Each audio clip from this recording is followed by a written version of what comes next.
su questa cosa. Mio padre faceva l'agente di commercio, mio nonno tirava col carrettino a vendere carta igienica, gessi e quadernetti con la copertina nera e inchiostro in giro per il Veneto. Cavoli, sono veneta! E quindi dopo questa improvvisa compressione riprendiamo con Mariangela. Le collaborazioni che arrivano. Sì, mi sento molto veneta in questo momento, commercianti. E allora eravamo arrivati a parlare del lato spirituale, perché comunque in questo libro è un lato importante, insomma, ci sono riflessioni, ci sono personaggi ovviamente che fisicamente lo incarnano. E mi chiedevo così, ma questa Reitia, di cui prima stava per svelare tutto altro, questa Reitia sostanzialmente è una divinità. Ma ci puoi raccontare qualcosa di più, visto che per fare questo libro l'hai dovuta studiare, hai dovuto informarti e ricercare? Certamente, sì. Reitia è principalmente una divinità taumaturga, ovvero sia guaritrice. Tanto è vero che il suo epiteto completo, come diceva prima mia madre, è Pora Reitia Sainate.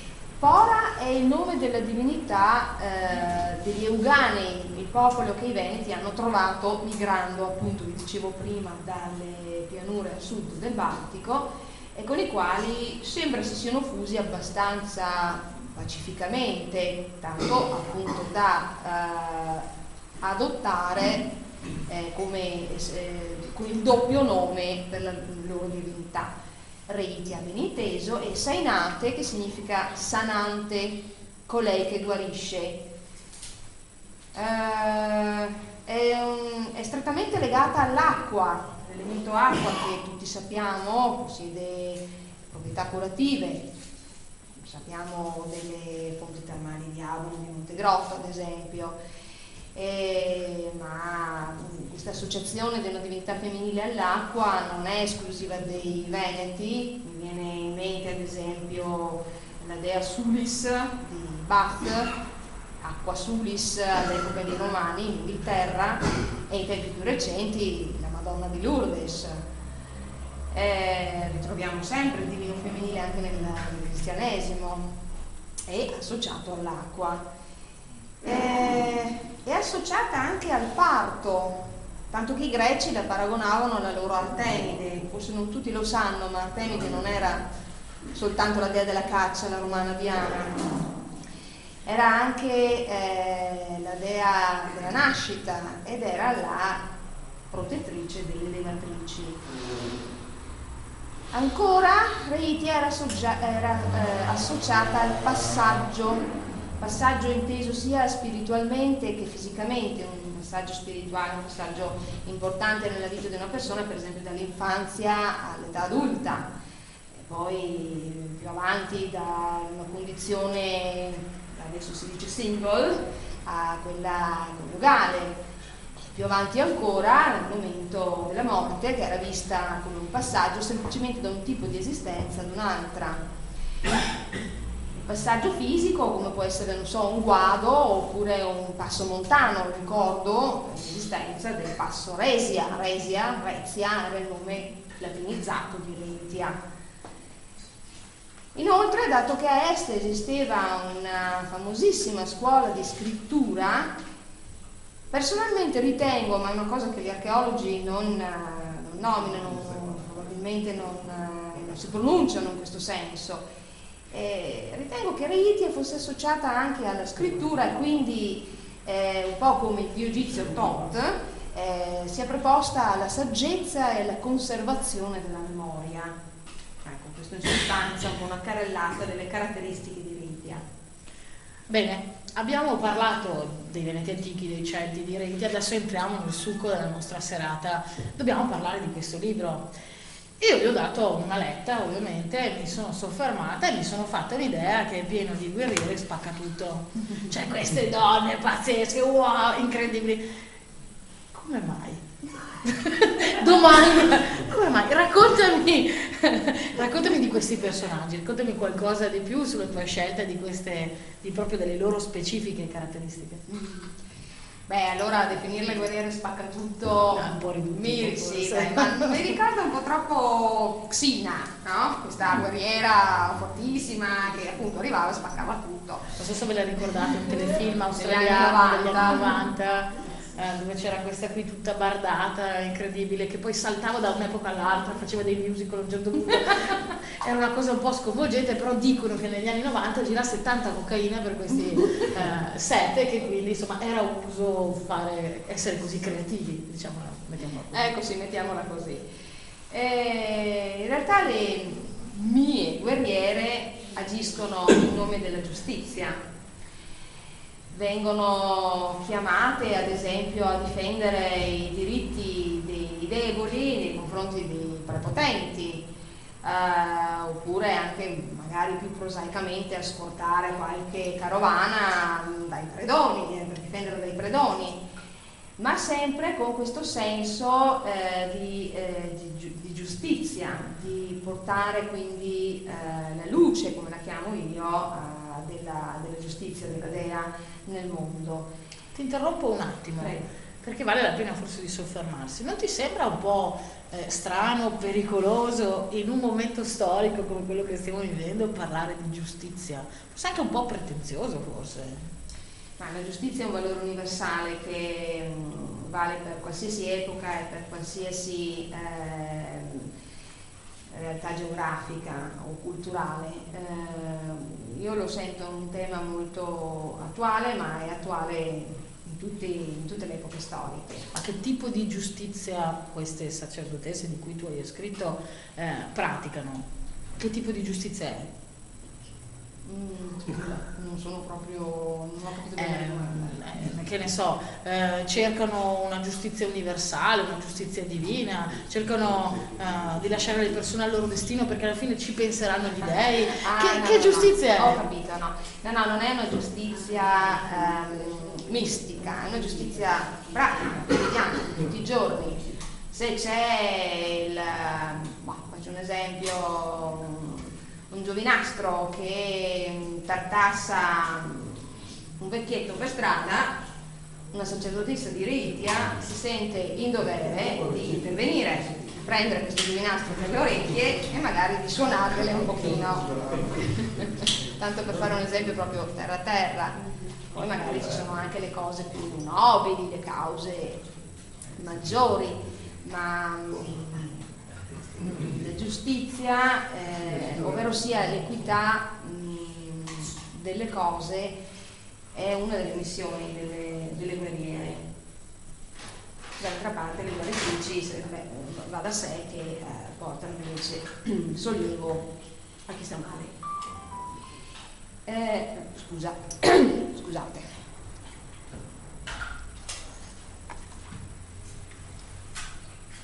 Un altro aspetto che ci tengo a sottolineare di queste guerriere è che non sono appunto il tipo Xina, forzute che combattono alla pari con gli uomini, forza contro forza. Quindi niente Kung Fu medievale, lo dico già come te. Perché appunto hai nominato giustamente il Kung Fu, che è l'arte marziale che ho praticato per la maggiore, avendola quindi proprio provata su me stessa, è inutile, non raccontiamoci storie. Gli uomini per il 90% dei casi sono fisicamente più forti delle donne, quindi le donne devono contare su altri vantaggi che possono avere.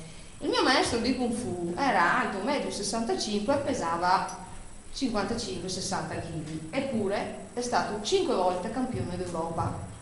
Questo perché? Perché lui era molto agile, molto veloce, ed era quello che lui insegnava alle sue allieve donne, perché diceva giustamente: è inutile che andate a porvi di forza contro un avversario uomo, perché se vi va bene e lo prendete di sorpresa è un discorso, ma se avete sfortuna e trovate uno che come voi fa arti marziali, è meglio che lasciate perdere. Colpire una volta, colpire forte e poi darsela a gambe, è inutile. La velocità e fingersi l'agilità, morti quindi anche è compreso, vero? Pardon? Stile fingersi morti, cadere a terra, stare immobili, aspettare che passi il male, è compreso nella tecnica oppure no? A volte può essere anche una tattica interessante. Ecco, infatti ho cercato appunto di allontanarmi da questo cliché abbastanza diffuso della donna che è in realtà un fitto maschio, perché le mie donne sono donne, punto. Quindi niente Wonder Woman. No, assolutamente. Peccato. Peccato. No, c'è un pochino forse di Wonder Woman nel fatto che è il tocco fantasy del mio romanzo, in cui la mia protagonista, che per inciso si chiama Benetica, che significa Venetica semplicemente con un cambio di vocale iniziale, che significa Veneca, in altre parole, ha questa facoltà che è stata concessa dalla dea di essere ancora più veloce del normale, quello che viene chiamato il dono di Reitia, concesso a volte alle sue sacerdotesse. E questo l'ho voluto fare per renderla proprio irresistibile.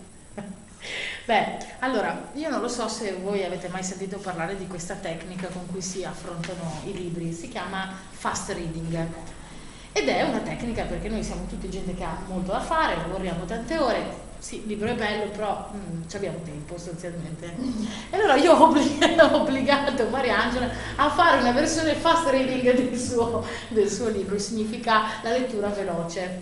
Ossia, questo libro è bellissimo, lo sappiamo, tutti lo prenderanno, ne siamo assolutamente sicuri, ma io non c'ho tempo, io devo andare a vedere carta igienica, quindi voglio assolutamente che me lo riassumi in pochi capitoli, i capitoli più salienti. Quindi lasciamo perdere la parte storica perché Mariangela ce l'ha già detta, e sesso, quello ovvio c'è, spero di sì, no? Beh, insomma, ecco, sì, c'è l'amore, quello nel fast reading si mette sempre, e quindi vogliamo che ci riassumi di questo libro quelli che sono i capitoli salienti e che ci racconti qualcosa ovviamente di questi capitoli. Certo. Beh, sicuramente il capitolo di apertura, che si intitola Innocenza violata, è quello che presenta la protagonista Benetica nella sua veste di guerriera che vendica un'ingiustizia. Sappiamo, io non ho voluto essere particolarmente edulcorata, romantica, cioè era un'epoca violenta, era un'epoca pericolosa, soprattutto per le donne che si trovavano sole in giro per il mondo. Ok, le nostre sacerdotesse sono molto rispettate, oltre che essere molto dotate, si sanno difendere, non ne hanno particolarmente bisogno, ma le donne, qualunque, diciamo, le donne normali, magari quante volte si trovano in difficoltà. Il capitolo di apertura parla proprio di un'aggressione che subiscono due ragazzine, in cui Benetica interviene spaccando tutto. Sì, questa volta ci sta, sì. Ve l'avevo detto che c'è la piscina nascosta. 4 brutte botte ai prepotenti che si sono permessi di aggredire queste fanciulle. Lo sapevo che c'era, mi dispiace. E poi un altro capitolo che ce lo può spiegare meglio questo libro? Allora sì, saltiamo ad qualche capitolo più avanti, che si intitola La notte del solstizio d'estate, in cui Benetica emerge proprio in tutta la sua evidenza di sacerdotessa. Il solstizio d'estate è un momento importante nel corso dell'anno, in cui il sole raggiunge il suo culmine e quindi segna la metà dell'estate. Astronomicamente parlando ne segna l'inizio, in realtà l'estate sappiamo che climaticamente inizia ben prima. Quindi lei in questo capitolo onora il sole, onora la forza, l'energia del sole che si riversa sulla terra e la rende fertile, cosa che è indispensabile per la vita umana, animale e vegetale. Più avanti ancora, fino a qui è niente sesso, potete stare tranquilli. No, quello arriva poco dopo. La notte del solstizio d'estate è una notte magica, la notte più corta dell'anno, ricca di atmosfera. E siccome nel frattempo la nostra Benetica ha conosciuto un uomo di cui si è innamorata, vi comprate il libro. Capitolo successivo per vedere il resto. Un altro capitolo che amo molto è intitolato L'arrivo di Blonde. È qui Venetica riveste il suo lato di guaritrice. C'è la nascita di una bimba che lei aiuta proprio a venire al mondo, cioè, quindi sia da parte diciamo fisica, materiale di quello che succede, ma anche da parte delle emozioni, la parte spirituale di questa bimba che arriva e che viene accolta dalla madre, dal padre e dalla sacerdotessa con grande gioia, perché una vita nuova è sempre una grande gioia. Un altro capitolo che mi ha emozionato scrivere è stato un titolo molto esplicativo, Arrivo a Verona, che devo dire la prima parte del libro ha luogo in quello che è la moderna Austria, precisamente nei dintorni della città di Graz, che ho avuto la fortuna di vedere, ed è un posto veramente molto bello, che se vi capitasse andate a visitarlo, che lo merita. Mentre la seconda si svolge proprio in Veneto. E il primo capitolo è questo: la mia protagonista, dopo un lungo girovagare, ritorna in Veneto e arriva a Verona. E qui descrivo il paesaggio, come poteva essere all'epoca, come poteva essere la città. Premetto che non ho voluto ambientare la mia storia nell'antichità, quindi 2000 anni fa, bensì in un'epoca che tecnologicamente potrebbe essere paragonabile all'Alto Medioevo, quindi intorno all'anno 1000. Mi sono documentata su come appariva Verona a quell'epoca e ho estrapolato le debite differenze, perché naturalmente nel mio mondo non è mai esistito l'impero romano, quindi i romani non sono mai venuti a Verona a costruire la loro arena, per esempio, quindi l'arena non c'è, ma ci sono altre cose. I veneti hanno mantenuto la loro indipendenza, i romani non è che improvvisamente li ho fatti sparire, per carità, non è che mi stiano antipatici, li ha mandati a sud, sostanzialmente esattamente quello che stiamo facendo attualmente. Ecco, più o meno, sì. Poteva essere una buona soluzione, ma qua è per un puro campanilismo, sto scherzando, non voglio entrare in ambiti politici, però li ha mandati a sud, cioè questo è un dato reale. Ma in realtà il discorso era questo, cioè io volevo ambientare avere un mondo in cui i Celti e i Veneti avessero ancora, i Veneti in particolare avessero ancora la loro dea reitia, e questo mi ha creato un attimo di difficoltà, perché ho detto: ma se arrivati i romani, poi sono arrivati sull'onda dei romani, sono arrivati dai cristiani, mi impedirebbe che nell'anno 1000 ci fosse ancora reitia. Cosa ho fatto? Ho lasciato i romani a Roma. Cioè praticamente i romani hanno la loro bella repubblica, non hanno quindi l'impero, che è stato il massimo dell'espansione, e convivono da un lato appunto questa Repubblica Romana che praticamente comprende tutte le terre circostanti il Mediterraneo, e dall'altra c'è la Federazione delle Libere Nazioni, che comprende Celti, Veneti, Germani e Norreni. E c'è anche una terza potenza, che è l'impero ellenico, perché non so come mai, ma mi è sempre stato molto molto antipatico che Alessandro Magno sia morto alla tenera età di 33 anni con un figlio postumo, che poi gli hanno pure ammazzato, e quindi io ho scelto che Alessandro Magno è vissuto invece fino a 95 anni con numerose prole, e il suo impero tuttora esistente, e gli alessandriti ancora siedono sul trono di Babilonia. Beh, insomma, è una bellissima riambientazione, però c'ha un lato estremamente negativo, che con questo fatto non avremo mai Asterix e Obelix e quindi contro Cesare. mi dispiace, quindi io mi dissocio da questo libro perché negli ultimi, cioè io sono cresciuta a pane e cinghiale, quindi veramente sono triste, non accetto questa revisione storica. Rimettiamo i romani al loro posto. Adesso, a parte gli scherzi, mi sembra che, visto che siamo ormai in conclusione, siete stati bravissimi, siete stati qui presenti, dobbiamo raccontare però una cosa proprio personale. La sera ormai è scesa, manca l'aperitivo, nessuno ha tenuto fuori una bottiglietta di vino? No, ho portato l'idromele, la lavanda degli dei. Sveliamo così i nostri segreti subito, l'aperitivo dopo, allora.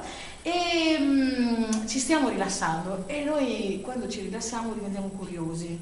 Io voglio sapere un po' la storia di come hai scritto questo libro, perché che ne so, la tipica massaia di Vicenza la mattina si alza, ha finito di svolgere le sue mansioni e cosa faccio oggi? Ma macramè. Cosa faccio domani? Ma vado al corso di decoupage. Te non sei una massaia, quindi avevi già altro da fare, con tutto rispetto per la massaia di Vicenza, non vogliamo dire niente, avevi altro da fare e la mattina ti alzi e dici ma oggi cosa faccio? Divento Presidente della Repubblica, scrivo un libro. Hai notato che la Repubblica ha già molti problemi e forse era più facile scrivere un libro, decisamente. E quindi com'è successo? Com'è accaduta questa cosa della scrittura di un libro, di metterti a diventare una scrittrice? Come accennavo prima, io ho cominciato a scrivere alla tenera età di 16 anni, le cose che si possono scrivere a 16 anni, chiaramente. E non ho mai smesso, evolvendomi continuamente. Il diario segreto, ovviamente. Sono anche della tua mamma. Sì, ho tenuto un diario. Rosetti, particolareggiato. Non finché ha studiato, perché non voleva nessuno Mi che andasse a spiace, studiare. niente gossip delle 10 di sera. Vabbè, avevo anche un diario, però mi piaceva. La mamma non lo sa. Preferivo scrivere, vabbè, lo sapeva, sì. Preferivo scrivere dei racconti, delle favole, poi sono partita con le favole e poi pian pianino mi sono data proprio passando dalla fantascienza, come dicevo prima, ma cicchia, non sono abbastanza, non sono né un ingegnere, non sono un biologo, non mi viene come voglio, andiamoci al fantasy. E ho cominciato a scrivere, ho continuato a scrivere, scrivi, finché a un certo punto mi è venuta l'ispirazione per questa storia particolare, che sarebbe nata come un fantasy normale, tra virgolette, con locazioni immaginarie, con nomi di fantasia, magia e quant'altro, che è un po', diciamo, quello che è il must della fantasy. E questo succedeva qualche bell'anno fa.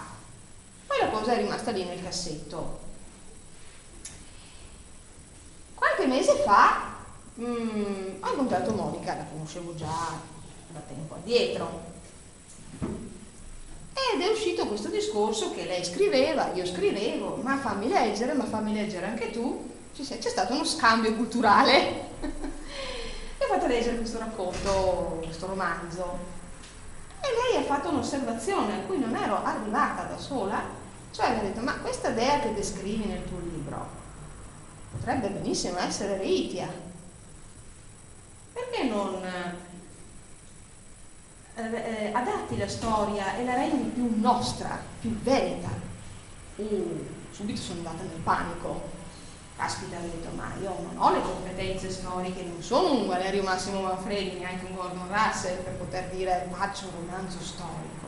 E qui di nuovo, preziosissimo suggerimento di Monica, ma invece di fare uno storico, che è sicuramente una cosa molto impegnativa, e non fare uno storico fantasy, un mix tra le due cose. L'idea mi è piaciuta e lì ho preso a fare tutte le ricerche del caso che tramite quel libro, che è veramente un caposaldo, una pietra miliare per la cultura dei Veneti antichi, nonché altri testi, non so, i Veneti di Loredana Capuis oppure i Veneti dei Bei Cavalli, di cui però non ricordo l'autore, e altri sui Celti. Io ne ho consultati moltissimi, già ne ho letti praticamente altrettanti, per non parlare del preziosissimo strumento che è internet, sul quale ho smanettato giornate intere, non vi dico le bollette che mi sono arrivate, per rendere il più realistico possibile l'ambientazione, non solo da un punto di vista geografico, perché ci sono luoghi che descrivo ma che in realtà non ho mai visto, ma anche da un punto di vista etimologico, topografico. I toponimi, ad esempio, Vicenza, Padova, va bene, sappiamo che i romani la chiamavano Vicenzia e Batavium, vabbè, però i romani non sono arrivati in Veneto, nel mio mondo. E allora, in realtà ho scoperto che, ad esempio, la radice del nome di Padova, Batavium, non è latino, è venetico. che significa esattamente luogo vicino all'acqua o qualcosa di simile, mi sfugge in questo momento. Altre cose che ho scoperto e che crediamo di origine latina, ma in realtà non lo sono, è il nome del lago di Garda. I latini lo chiamavano Benacus, e difatti io conosco persone che abitano a Torri del Benaco, ma loro però lo pronunciano Torri del Benaco. Come mai?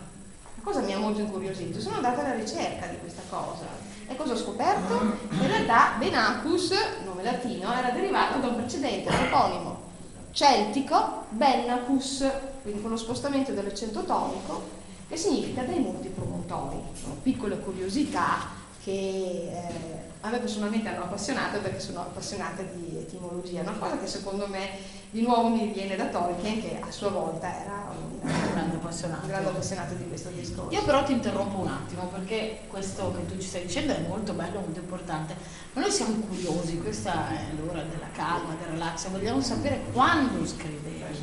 Quando? Ci sono molti scrittori che hanno, che ne so, un metodo, che ne so, si alzano la mattina alle 7:30, fanno pipì e si mettono alla macchina da scrivere o al computer. Ci sono altri scrittori invece che hanno delle manie, scrivono se vicino a loro hanno degli oggetti. Tu? No, niente di questo genere. Niente ossessioni e paranoie? Non mi pare, però sai che di solito non ci si rende conto di averle. Quando scrivevo, diciamo, ogni momento libero, in cui però avessi anche l'ispirazione, perché non è che si possa scrivere o dipingere un quadro o comporre una musica in qualsiasi momento, si deve avere la famosa musa. E non sempre arriva quando sei libero di farlo, magari arriva quando sei in macchina che stai guidando, però sarebbe bello fare così, me lo ricordo quando arrivo in ufficio, oppure me lo ricordo quando arrivo a casa, ciao. Disperazione, allora cosa facevo? Mi portavo sempre dietro un blocchetto degli appunti e una penna, quando mi arrivava l'ispirazione in questi casi fermavo la macchina, scrivevo 2 parole giusto e riprendevo, perché altrimenti tante cose sarebbero sfuggite. Oppure mi veniva l'ispirazione di notte. Sognavi? Giuro, mi svegliavo con un'idea in testa, subito scrivere sul comodino, perché sennò ora di mattina era svanita con le luci dell'alba.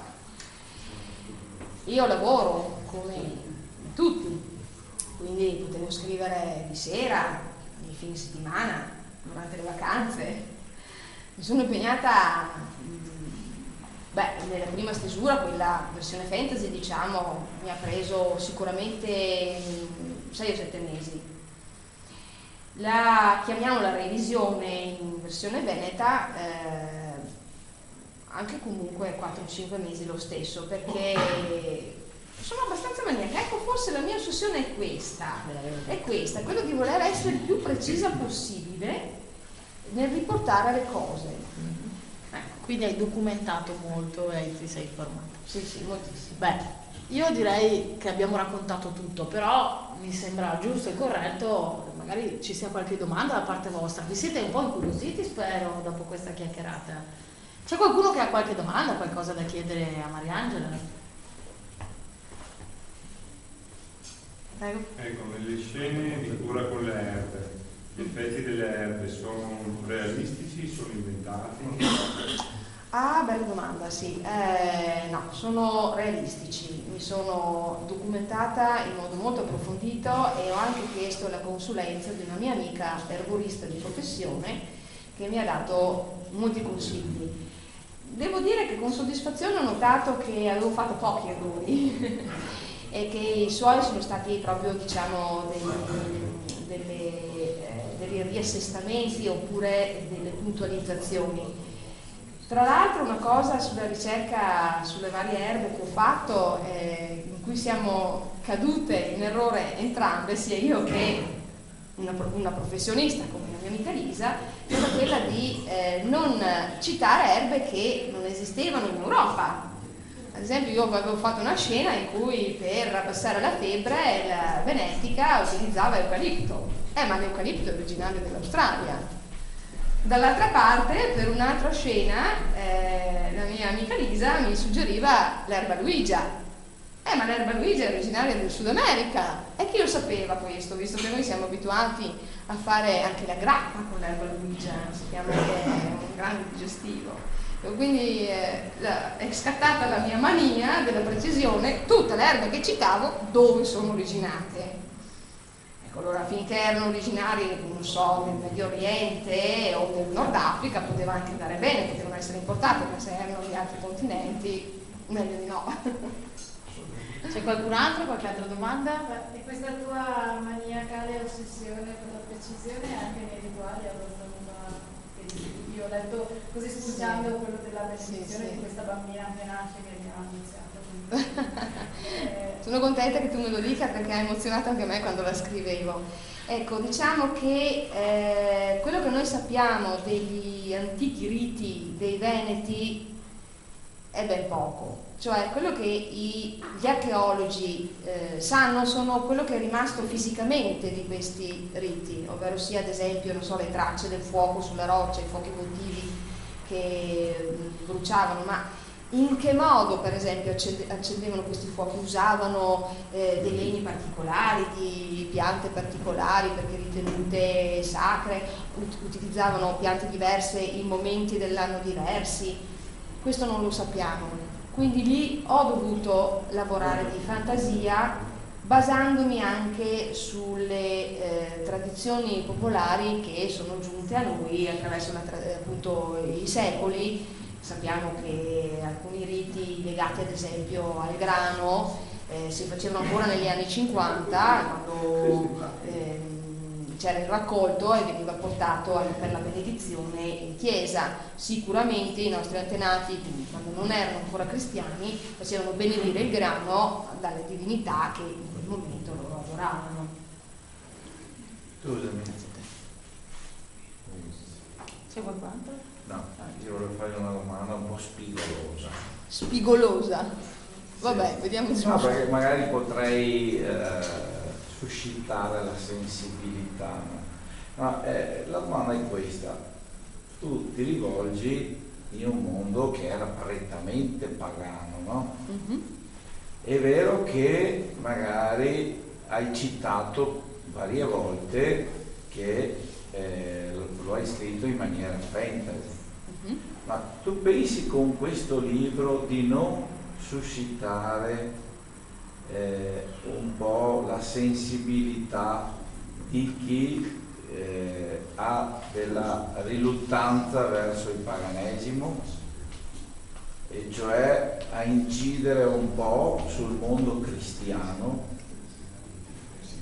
Ma io ritengo di no, per il semplice motivo che in realtà cristianesimo, paganesimo, islamismo, buddismo sono tutti aspetti della stessa cosa, cioè dell'esigenza umana per la spiritualità, per un mondo che va oltre il fisico e che si rivolge alla divinità. Una divinità a cui noi diamo molti nomi, molti volti, ma che secondo il modo in cui lo vedo io in realtà è la stessa cosa, perché se c'è da un lato l'essenza, l'essere umano, dall'altro c'è l'essere divino, inteso proprio come essenza. Il mondo umano, il mondo fisico, il mondo che si tocca, che si vede. Il mondo divino, il mondo spirituale è quello che invece non si vede, quello che si percepisce. Che lo vogliamo vedere in un modo piuttosto che un altro, alla fin fine non ha quella grande importanza. Quello che in realtà importa è di sapere che c'è e di onorarlo, qualsiasi modo esso sia, appunto non ha quella grande importanza, per come la vedo io. Io ho messo molte cose in cui